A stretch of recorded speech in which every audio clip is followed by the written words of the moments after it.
Mulheres que mudaram eras, de Márcia Silva. Primeiro tópico: o teste da obediência. Ora, disse o Senhor a Abraão: sai da tua terra, da tua parentela e da casa de teu pai, e vai para a terra que te mostrarei. De ti farei uma grande nação, e te abençoarei, e te engrandecerei o nome. Sê tu uma bênção. Gênesis capítulo 12, versículo 1 e 2. O teste da obediência foi o primeiro teste do homem depois da criação, e foi também o primeiro de Jesus durante a tentação no deserto. Jesus é chamado na Bíblia de segundo Adão, e isso tem um propósito, pois Deus trabalha através do homem. Essa parceria tem um elemento essencial: a obediência. A obediência é a moeda do rei, é o preço que se paga para ser usado por Deus. Foi assim que Deus começou também com Abraão e Sara, através de um convite à obediência. Abraão não iniciou nada, foi Deus quem iniciou, e Abraão e Sara tinham apenas que obedecer a ele. Obediência ao chamado. Abraão não foi voluntário para ir à terra de Canaã. Deus o chamou e ele tinha apenas que obedecer. O chamado não começa em nós, mas em Deus. Não decidimos ir a lugar algum ou ser coisa alguma, apenas obedecemos, pois é isso que o chamado de Deus requer de nós. Quando Deus chama, ele inclui algumas pessoas. No caso de Abraão, Deus incluiu Sara em seu chamado. Isso significa que as promessas incluíam Sara, mas os testes também. Os dois foram chamados, portanto, ambos teriam que obedecer. Eu creio que quando Deus chama o marido para um ministério, ele chama também a esposa, principalmente no caso do pastor. Mas isso não significa necessariamente que a esposa deve ser ordenada pastora, e sim que ela deve receber esse chamado como propósito de Deus para a sua vida.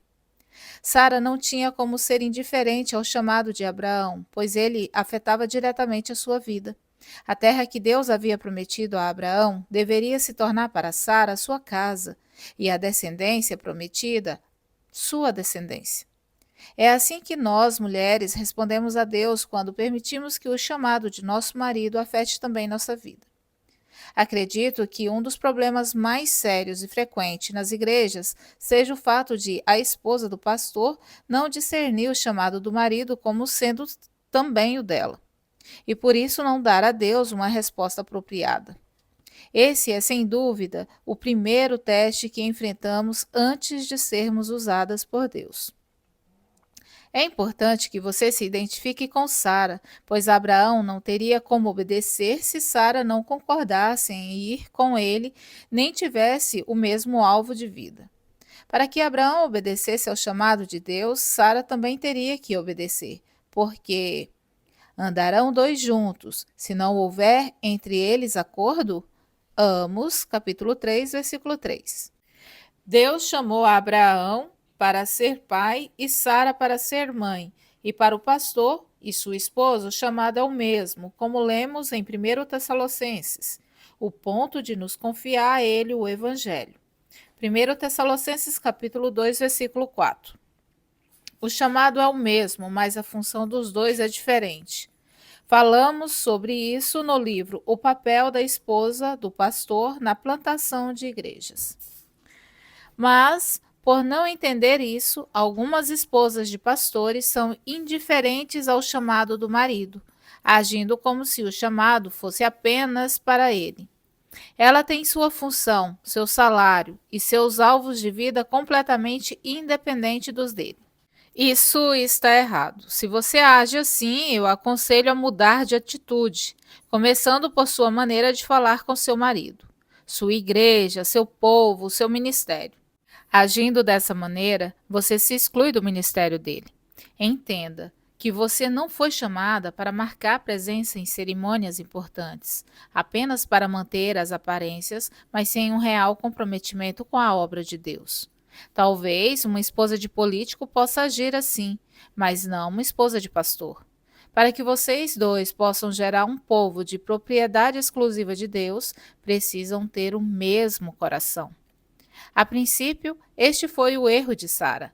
Ela pensou que bastava seguir o marido, que não precisava responder a Deus, mas foi exatamente por não ter discernido o chamado de Deus para ela que mais tarde ela agiu de maneira natural em relação a ele. Se Deus chama os dois, ambos devem discernir o chamado, pois, embora o chamado seja o mesmo, a resposta é individual. Atenta para o ministério que recebestes no Senhor, para o cumprires. Colossenses capítulo 4, versículo 17. Para cumprir um chamado, é preciso pagar seu preço. Qual é o preço? Obediência. E são os dois, marido e mulher, que pagam esse preço. Quais são as implicações da obediência em nossa vida? Eu convido você para refletir sobre essa pergunta e fazer as suas anotações no seu devocional diário. Nos vemos nos próximos áudios.